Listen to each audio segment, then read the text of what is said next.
Hola, ¿qué tal? Yo soy el psicólogo Sebastián Martínez y el día de hoy estoy muy contento de estrenar una nueva sección que lleva por nombre Miércoles Biográfico. Como su nombre lo dice, cada miércoles vamos a abordar la vida y obra de distintos autores que revolucionaron el mundo de la psicología. Y no podemos empezar esta sección de mejor forma que abordando a uno de los autores más importantes, influyentes y polémicos del mundo de la psicología. A pesar de no ser considerado él un psicólogo, influyó no solo en el mundo de la psicología, sino en la cultura en general, ya sea en el arte, en la historia, en el cine, en la ciencia. Es un pensador cuyas ideas han sido centrales para la cultura occidental, ya sea que algunos psicólogos hayan seguido sus pasos, que otros hayan buscado mejorar o renovar sus ideas y que incluso otros hayan intentado ir completamente en contra de lo que este autor postula. Sin embargo, no podemos negar la influencia directa de este autor hacia la cultura occidental. Y para darnos una idea de la importancia de este autor, tengamos en cuenta que para el hombre a lo largo de la historia han existido, digamos, tres heridas narcisistas. La primera la inaugura Nicolás Copérnico, el cual nos hace ver que la Tierra no es el centro del universo, que la Tierra gira alrededor de un sistema solar desplazando al hombre o al sujeto del centro del universo. La segunda herida es postulada por Charles Darwin, el cual, a pesar de que el hombre o el sujeto se vive como una especie muy distinta del reino animal, las teorías de Darwin nos hacen entender que no es del todo cierto. Y por último tenemos a este tercer autor que inaugura la tercera herida narcisista, que es la siguiente. Antes de Sigmund Freud, el hombre creía que lo que decía y lo que hacía eran el producto únicamente de su voluntad consciente.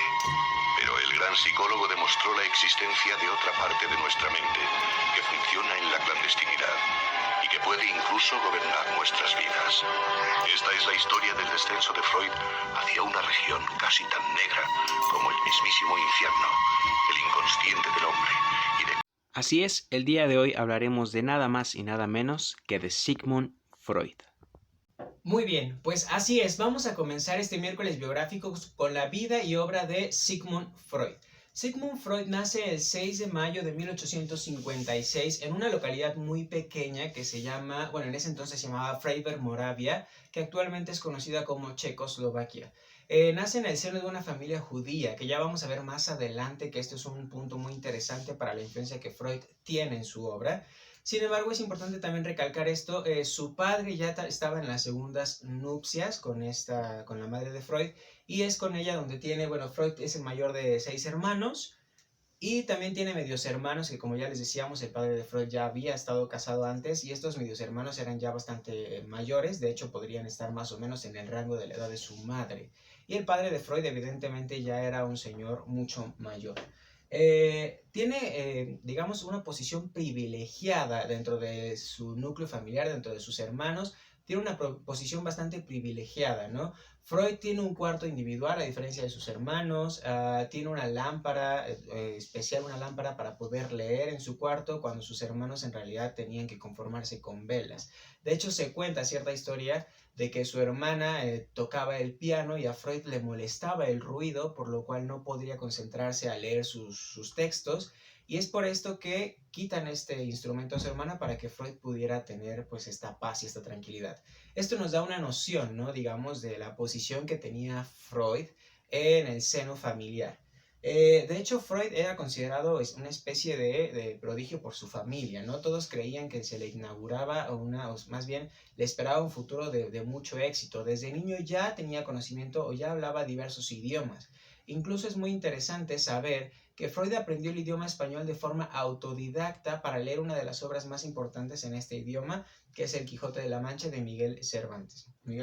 Muy bien. Pues ya en su edad un poco más adolescente, más adulta, a los 17 años, Freud entra a la Facultad de Medicina. Recordemos que en ese entonces, en un ambiente muy antisemita que se estaba viviendo, los judíos no tenían la situación tan sencilla y tenían una opción, bueno, tenían solamente pocas opciones para estudiar la universidad. Estaba la opción de Derecho, estaba la opción de Medicina, y Freud opta por ir a la Facultad de Medicina. Es ahí donde se desarrolla y posteriormente se especializa en neuropatología. Unos años más tarde, Freud consigue o tiene la posibilidad de viajar a París a trabajar con Charcot, que es una de las influencias más importantes para Freud, ya que este señor trabajaba la hipnosis para poder inducir o suspender o incluso introducir algunos síntomas de la histeria. La histeria, recordemos, en esa época era una enfermedad muy conocida cuyo pues, contexto, o más bien en lo que consiste la histeria, es que los pacientes presentan ciertos padecimientos que podrían parecer físicos, como posibles inmovilidades de alguna parte del cuerpo, o incluso hasta ceguera, imposibilidad del habla, pero que, digamos, orgánicamente o fisiológicamente no tenía ninguna causa aparente. Es ahí donde Freud comienza a darse cuenta que la histeria no tenía una causa fisiológica específica y tendría entonces que obedecer al plano de lo mental. Por ahí vamos a ir observando lo que Freud empieza a observar. Entonces, posteriormente de Charcot, va a estudiar con Joseph Breuer, el cual estudia la dinámica de la histeria. Un poco más a fondo comienza a entender en qué consiste la histeria y cómo ésta se puede dar. Y es un poco más adelante donde Freud, en estas investigaciones, abandona la propia hipnosis para ir a su propio método que después sería fundante para el psicoanálisis, que es el método de asociación libre. Él se da cuenta que estos, digamos, padecimientos de la histeria tienen que ver con ciertos recuerdos, con ciertas instancias, podríamos decirle, traumáticas que quedan como guardadas y que solamente pueden, en primera instancia él creía que solo podían salir en el proceso de la hipnosis y después se da cuenta que por la asociación libre, por la libre asociación de ideas, también se puede llegar a entender o a buscar estos recuerdos traumáticos que provocan la histeria. Más adelante, ya cuando él empieza a fundar su propia obra, en 1900 publica, en el año de 1900 publica su obra que podría ser como el parteaguas, o incluso muchos la consideran la más importante, La interpretación de los sueños. Y la interpretación de los sueños va a ser muy importante porque ahí ella esclarece la noción de inconsciente, él esclarece la noción de que hay un método o una forma de acceder a todos estos recuerdos que no es por la hipnosis. Y bueno, para este entonces Freud ya se casa, también tiene 6 hijos. Y Freud, esto es una causa por la que se reconoce su propia muerte. Freud es diagnosticado con cáncer. Es un cáncer que se le conoce como cáncer intraoral, que estuvo sufriendo por muchísimos años hasta llevarlo a su muerte. En el año de 1838 viaja a Inglaterra debido a que el movimiento nacional socialista se está apoderando de Viena. Y es entonces donde Freud corre peligro de ser asesinado o de ser enviado a los campos de concentración. Y de hecho, esto es algo muy, muy importante, muy polémico, el movimiento nazi quema los libros de Freud. Y Freud dice una frase muy recordada y muy importante que habla de cómo hemos avanzado, ya que en la Edad Media lo hubieran quemado a él y ahora solo se conforman con quemar sus libros. Un año después de mudarse a Inglaterra, en 1939, Freud muere a causa de este cáncer. A causa de este cáncer que ya les mencionaba, que en realidad muchos se lo atribuyen a su adicción al tabaco. Y bueno, esto es parte de la obra, de la vida de Freud. Ahora vamos a ver cuál fue su legado, cuál fue la obra y lo que dejó Freud para las posteriores generaciones y para la cultura occidental. Muy bien, pues ahora que ya hemos hablado acerca de la vida de Freud, vamos a aterrizar en su obra. Su obra que ha sido importante e impactante a lo largo de la historia para el mundo de la psicología, del psicoanálisis y me atrevería a decir que para la cultura en general.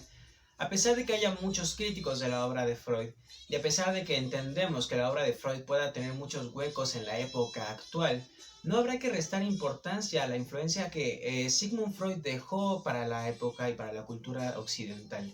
El día de hoy lo que vamos a intentar hacer es abordar sus principales conceptos, en resumen la primera y la segunda tópica de Freud, de manera bastante resumida, ya que si no nos quedaría un video muy muy largo, pero la intención es que probablemente en posteriores videos podamos abordar diversos conceptos o diversas nociones del psicoanálisis freudiano.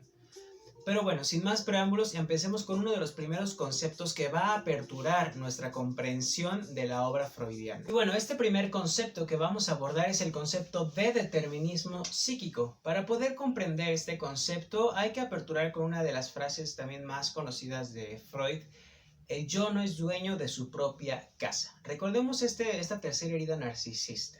Lo que Freud nos quiere decir es que a pesar de que el yo o nosotros, como pensándonos como un yo, creamos que somos dueños de nuestros actos, de nuestros pensamientos o de nuestros sentimientos, o como si nosotros fuéramos los que creáramos o decidiéramos que aparecieran en última instancia, Freud diría que no es así. Diría que todos los recuerdos, todas las sensaciones, los sentimientos o los actos que realizamos tienen una causa. Y esta causa, a pesar de que muchas veces no podamos encontrarle una relación lógica o una relación consciente, es precisamente porque esta relación o esta causa opera en el sentido inconsciente. Y también diría Freud que muchas de estas acciones obedecen a actos pasados, ¿no? Obedecen a experiencias que ya hemos tenido antes. De aquí viene también mucho la idea o la noción que se da de la obra freudiana sobre el impacto o la importancia de la infancia. Porque esta noción de determinismo psíquico en última instancia también nos está dando a entender que lo que nos sucede en el pasado va a determinar algunas cuestiones que se nos aparecen en el futuro, bueno, en nuestra vida presente, mejor dicho. Pero bueno, como mencionábamos, un punto importante donde se unen estas causas del determinismo psíquico es el inconsciente. Entonces, esto nos lleva a pensar en la primer tópica freudiana que ya muchos conocen, que es muy conocida incluso por el iceberg, en donde se explica cómo funciona o cómo opera la mente consciente, preconsciente e inconsciente. Y bueno, vamos a intentar explicar en qué consisten estas tres instancias psíquicas que Freud propone. La primera es la conciencia. Y para esto voy a leer una cita del mismo Freud que me parece muy sencilla de entender, porque precisamente diría él que entender la conciencia no necesita mucha explicación. La cita es la siguiente. Si alguien habla del estado consciente, sabemos inmediatamente y desde nuestra experiencia a lo que con ello se da a entender. ¿Qué quiere decir con esto? Bueno, no necesitamos explicar muchísimo la conciencia porque es algo que estamos experimentando todo el tiempo. Digamos que lo que experimentamos en el momento presente, de lo que nos damos cuenta, es la misma conciencia operando, la misma conciencia existiendo. En este sentido, explicar la conciencia no requiere mucho esfuerzo, al menos en el sentido freudiano. Pero entonces recordemos que lo más importante y lo que me atrevo a decir que caracteriza esta diferencia fundamental entre lo que es la psicología y lo que es el psicoanálisis es la existencia o el suponer la existencia de lo inconsciente. ¿Por qué digo suponer la existencia? Muy bien, primero que nada vamos a intentar entender qué es lo inconsciente en la obra freudiana. Bueno, Freud diría que aquí existe la conexión entre estos sucesos que les mencionaba en el determinismo psíquico, que no son visibles para la conciencia, pero que es en el inconsciente donde se gestan. Esta conexión entre los sucesos se gesta en el inconsciente y ya surge de una forma distinta a la conciencia. Tiene elementos instintivos, censurados o reprimidos de la conciencia. Esto es muy importante y esto creo que es lo que más se conoce de la instancia inconsciente. Se supone o suponemos que en el inconsciente existen todos estos sucesos, todos estos recuerdos, todos estos deseos que para la propia conciencia son insoportables. Entonces son enviados o son, digamos, trasladados a una instancia inconsciente en donde no afecten bueno, no quiero decir al yo porque posteriormente vamos a explicar qué es, pero digamos que ahí permanecen todas estas cuestiones que para la conciencia han sido reprimidos o rechazados. Aquí hay dos puntos que podríamos enfatizar en uno solo. Lo que existe en el inconsciente, todos estos recuerdos, siguen teniendo una fuerza emocional. Digamos que son eternos, que el tiempo no obedece o no opera en ellos y no se olvidan. Y esto es importante, siguen influyendo en la conciencia. Estas situaciones, estos recuerdos, estas emociones que se encuentran o que pueden existir en los estratos inconscientes, a pesar de que hayan sucedido algunos años atrás, no pierden su fuerza. Recordemos que para la instancia inconsciente el tiempo no opera, son eternos y la misma intensidad con la que se viven tal vez en primera instancia pueden tener esta misma fuerza y siguen influyendo en la conciencia indirectamente. Tal vez nosotros ni siquiera nos damos cuenta de la forma en la que el inconsciente influye en nuestra propia vida. Y esto es muy interesante porque ya cuando llegamos a los planos terapéuticos, es cuando llegan estos darse cuenta, que ya esto es un lenguaje más de la psicología gestalt, pero es cuando llegan estas nociones de entender o de darse cuenta que muchas cuestiones que nos habían pasado antes, que tienen que ver con recuerdos primitivos, con recuerdos infantiles, no precisamente infantiles, pero pasados, determinan o de alguna forma impactan y condicionan nuestra vida consciente o nuestra vida actual de forma indirecta. ¿Y por qué decía hace rato que tenemos que suponer la existencia del inconsciente? Pues muy bien, aquí viene una de las críticas más importantes que se le hace a Freud. Incluso he escuchado a muchos psicólogos criticar a Freud de esta manera, diciendo que el psicoanálisis es una pseudociencia, que no puede comprobarse. Y definitivamente, por supuesto que no podemos comprobar la existencia de un inconsciente de una forma, digamos, científica o desde los fundamentos de las ciencias naturales. El inconsciente no es observable en un terreno científico natural, no es medible. El inconsciente se supone que existe, pero no es una suposición inventada, al menos en el terreno freudiano, no es algo que inventen los psicoanalistas, es suponer que el inconsciente existe a través de cómo se observan los propios efectos que el inconsciente tiene en la conciencia. Vamos a ver si podemos dar un poco más de luz a esta situación con los conceptos que vienen posteriormente hablando. Y vamos por último con la instancia preconsciente. ¿Qué es el preconsciente? Es un poco más sencillo de comprender. El preconsciente es parte del inconsciente, sin embargo tiene un acceso mucho más fácil a la conciencia. Digamos que no hay cuestiones que estén reprimidas. En el preconsciente, digamos que operan algunas cuestiones como de memoria, tal vez como nuestro apellido, como el número de nuestra calle, fechas históricas, entre otras cuestiones. Y bueno, como les decía, la diferencia entre el inconsciente y el preconsciente es que para el preconsciente no existe un proceso de represión. No hay algo que dificulte acceder a estos recuerdos, simplemente pues no están, digamos, todo el tiempo en la conciencia, pero pueden aparecer fácilmente si nosotros deseamos hacerlos aparecer. Pues una vez que ya abordamos esta primera tópica, vamos a adentrarnos a uno de los conceptos más importantes también de la obra freudiana, el cual es el término pulsiones. Nos vamos a ir muy rápido con este tema por la magnitud del video, como ya les mencionaba. Sin embargo, cabe destacar que es un tema central e importantísimo para comprender posteriormente la segunda tópica que les voy a explicar, y además diversos padecimientos que desde el psicoanálisis se entendería. Muy bien, ¿qué es una pulsión? A grosso modo y en términos muy generales, una pulsión sería una tensión, una presión que dirige al organismo hacia algún fin específico. Cuando digamos organismo, pensemos obviamente que Freud estaba pensando en la clínica psicoanalítica muy cercano al ámbito médico, pero al decir organismo también nos podemos dar un entendimiento de la persona o del sujeto. Recordemos, la pulsión es toda esta presión que dirige al organismo hacia un fin específico.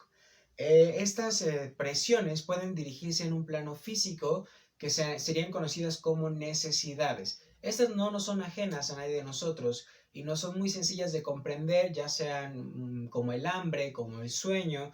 Estas necesidades o estas presiones empujan al organismo a realizar dicha acción. Me parece que el ejemplo del hambre nos va a ayudar a comprender muy bien cómo operan las pulsiones. Cuando nosotros comenzamos a tener esta necesidad física, cuando empezamos a sentir hambre, empezamos a tener cierta incomodidad, cierto malestar por no poder cumplir, por no poder obtener dicho alimento y no poder satisfacer esa necesidad. Entre más se prolongue el tiempo en que no se satisfaga, mayor va a ser la incomodidad, la tensión o el displacer que vamos a sufrir. Ahora vamos a trasladar esta misma noción al terreno de lo psicológico o de lo mental. Estas pulsiones en esta instancia obedecerían a lo que llamaríamos los deseos. Pero de igual forma y de la misma manera en que operan las necesidades físicas, los deseos también van a buscar una satisfacción, regularmente van a buscar una satisfacción inmediata, y la prolongación de no satisfacción va a crear cierto displacer, cierta incomodidad. Y es aquí donde empieza a mostrarse lo que sería la segunda tópica, ya que a pesar de que las pulsiones requieren una satisfacción inmediata, no siempre vamos a poder obtener esta respuesta o esta satisfacción de forma instantánea, ya que muchos de estos deseos son de difícil acceso o no aceptables, digamos, socialmente de forma inmediata, por lo que tendríamos que buscar un modo en el cual poder obtener dicha satisfacción sin poner en riesgo, digamos, nuestra integridad. Esto es a lo que Freud llamaría el principio del placer y principio de realidad, siendo el principio de placer lo que buscaría la satisfacción inmediata, buscar el placer, es decir, satisfacer la pulsión o la necesidad de forma inmediata, y el principio de realidad sería esta cuestión que nos sitúa en lo que de verdad podemos o no hacer, buscando esta satisfacción con pautas, digamos, pues predeterminadas o socialmente aceptadas. Ahí Freud destaca dos pulsiones principales que serían la pulsión del Eros, la pulsión de vida, y la pulsión de Thanatos, la pulsión de muerte. Digamos que estos son canales por donde las pulsiones pueden erigirse. Y digamos que cada una de estos canales o cada una de estas pulsiones tiene una energía, una fuente de energía. En el caso del Eros o de la pulsión de vida sería la libido. Y en el caso del Thanatos, Freud no nos deja tan claro, pero menciona que esta misma energía como fuente de energía tiene características, digamos, al menos en el sentido de la operación, similares a las de la libido. De nueva cuenta, una disculpa que no profundizo muchísimo en estos temas que son muy importantes, sin embargo, los menciono para poder entender la segunda tópica freudiana, que es también lo que veníamos a resaltar el día de hoy.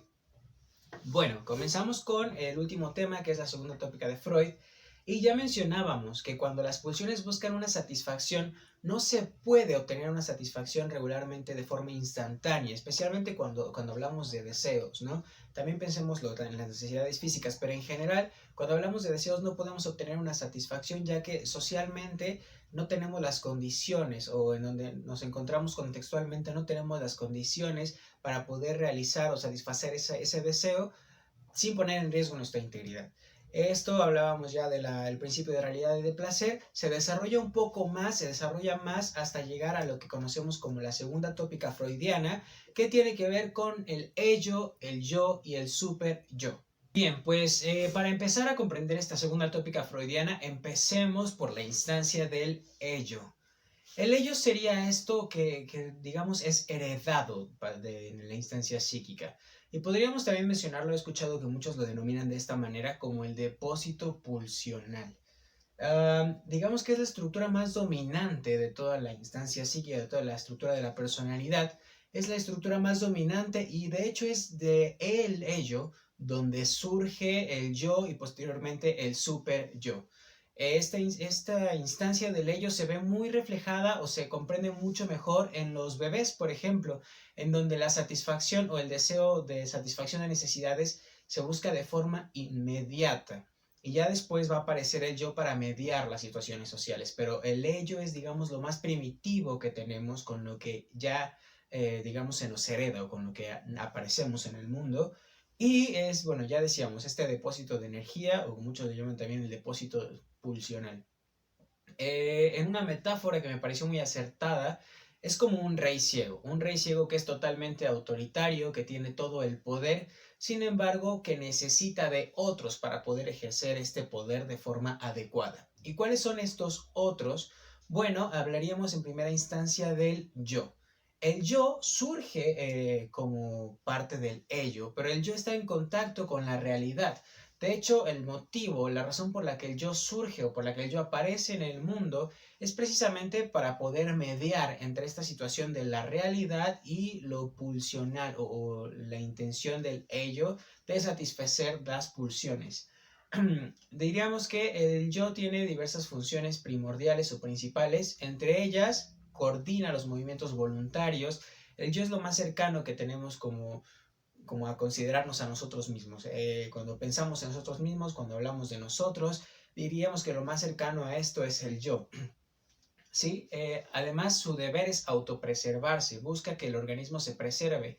Ya decíamos entonces que va a buscar mediar la situación entre el exterior, evita los excesos que le puedan dañar del mundo exterior y media las pulsiones, trata de dominar las pulsiones del ello para darles como una solución que no le afecte o que no lo perjudique, y persigue el placer y evita el dolor. Un ejemplo muy claro de esto, de esta función entre el ello y el yo, es el ejemplo de una cita romántica, en la cual digamos que hay una pareja en la que surge cierta atracción sexual. Dentro de la conversación, dentro de la cena, podríamos pensar, surge un deseo de realizar tal vez algún acto sexual específico. Sin embargo, este deseo podríamos pensarlo como esta pulsión que aparece del ello, con un deseo de satisfacción inmediata.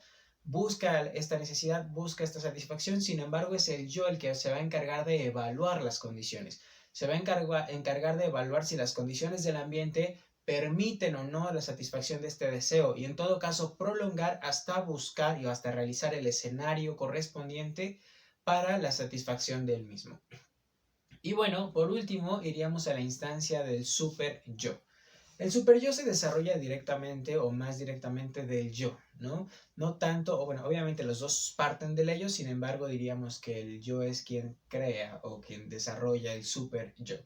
¿Qué es el superyo? Bueno, el superyo ya también hay una noción muy general de como esta conciencia, muy al estilo de Pepe Grillo, de Pinocho, esta conciencia que regaña o que es, digamos, un juez que califica las acciones de los sujetos como buenas o malas. Sin embargo, es muy importante comprender que el superyo tiene tres funciones específicas reconocidas al menos desde el lado freudiano, que es la conciencia, la autoobservación y la formación de ideales.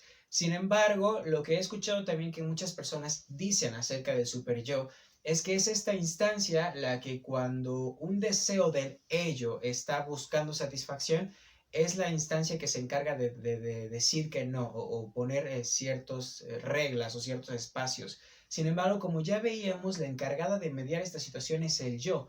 El super yo funcionaría más bien como un evaluador posterior al acto, como una vez que se haya realizado el acto o no, va a ser quien determine o quien evalúe, digamos en cierta forma es lo que nos hace sentir culpa en ciertos momentos, en ciertos actos. No es lo que lo impide o no, sino es lo que evalúa una vez que el acto ya se haya realizado. Y por último, es importante decir que a diferencia de lo que muchas veces se ha mencionado, que el super yo es como una interiorización, un reflejo de los padres, del regaño de los padres en la instancia infantil, esto es algo que queda más claro incluso en Lacan. Pero hay que entender que el superyo no solo es una interiorización de los padres, porque los padres no operan por sí mismos, los padres no adquieren estas reglas morales o estas normas morales de la nada, les aparecen de una cultura. Y entonces el superyo, digamos que de alguna manera es la interiorización de la cultura, de todos estos preceptos morales, de estas reglas comportamentales, socialmente hablando o culturalmente hablando, se interiorizan en el aparato psíquico.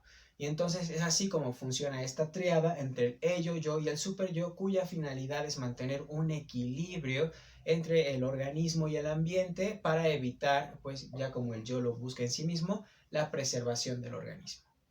Y bueno, pues espero que esta información les haya sido útil, espero también que no haya quedado demasiado inconclusa. La intención de este primer video es hablar sobre la vida de Freud y lo más destacado de su obra, al menos en la primera y segunda tópica. Ya vamos a estar más adelante hablando y centrándonos en temas muy importantes. Nos faltó hablar de etapas psicosexuales, de mecanismos de defensa, probablemente abordemos alguno de sus temas en las obras de forma más específica. Sin embargo, la intención de hoy simplemente es ampliar o plantear un panorama general de la obra freudiana. Muchísimas gracias a todos los que nos vieron. Por favor, si les gusta este tipo de contenidos, suscríbanse al canal, compartan la página y por favor coméntenos qué otros autores les gustaría que abordáramos en el canal. Muchísimas gracias y hasta luego.